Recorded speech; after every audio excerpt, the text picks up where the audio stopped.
اگر آپ کو پورے سوال یاد نہیں ہوتے تو آج میں آپ کو ایک ایسی ٹرک بتاؤں گا جس سے صرف ہیڈنگز یاد کر کے آپ پورا سوال خود لکھ سکیں گے۔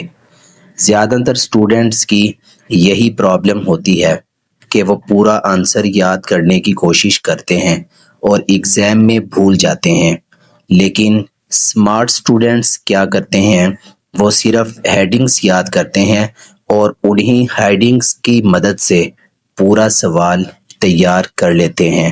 اب دیکھیں، سب سے پہلے ہم صاف اور واضح ہیڈنگز لکھتے ہیں۔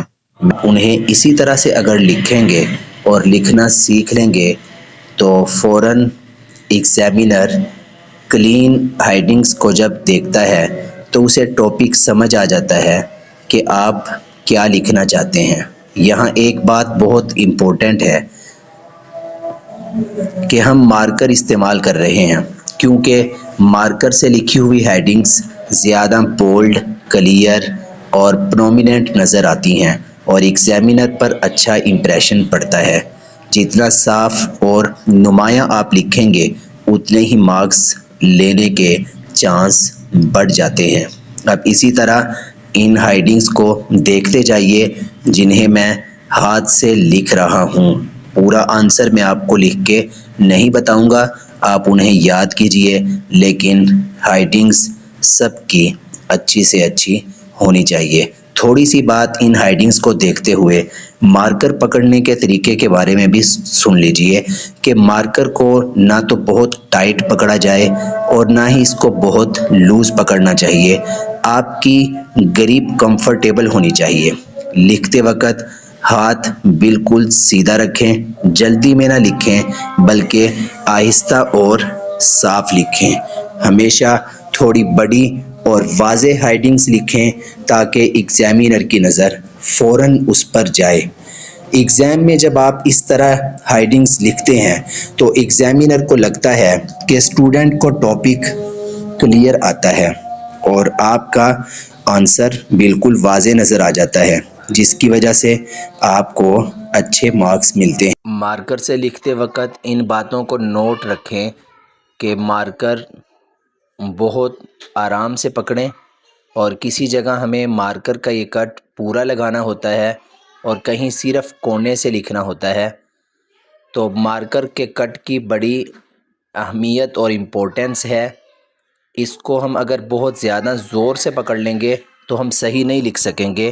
جس طرح میں نے مارکر کو پکڑا ہوا ہے اور میں لکھ رہا ہوں، آپ اس کو دیکھیں اور اس طرح لکھنے کی کوشش کریں، کیونکہ بعض اوقات ہم اچھا لکھا ہوا دیکھتے ہیں لیکن اس طرح ہم لکھ نہیں سکتے، اور جب کسی کو لکھتا ہوا ایک لفظ کو دیکھتے ہیں تو اس کو دیکھ کے ہم اس کی پریکٹس کر سکتے ہیں۔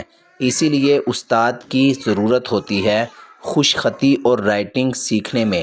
یاد رہے کہ بچوں کو خطاطی نہیں سیکھنی چاہیے، کیونکہ وہ ایک بہت دیر پا عمل ہے، جلدی نہیں اس کو سیکھا جا سکتا، لیکن خوش خطی سیکھنا ہر اسٹوڈنٹ کے لیے بہت ضروری ہے۔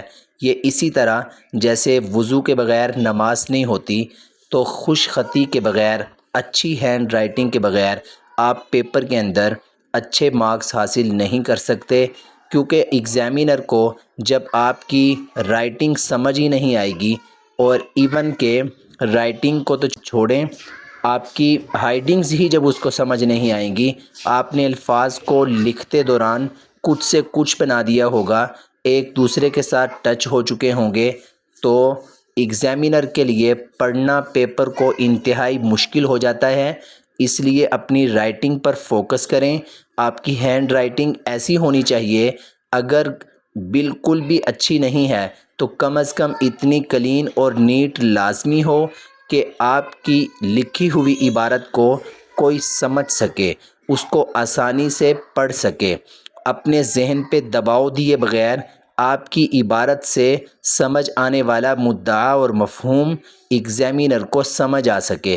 اگر ایگزامینر کو کچھ بھی سمجھ نہیں آئے گا اور آپ نے 3 پیجز پہ اپنا لانگ کویسچن لکھا ہوگا، تو وہ پڑھے بغیر اندازے سے شروع اور اینڈ سے دیکھ کر اس کے نمبر دے کے آگے چلا جائے گا، اپنی مرضی سے نمبر دے گا، کیونکہ ایگزامینر کے پاس اتنا ٹائم نہیں ہے۔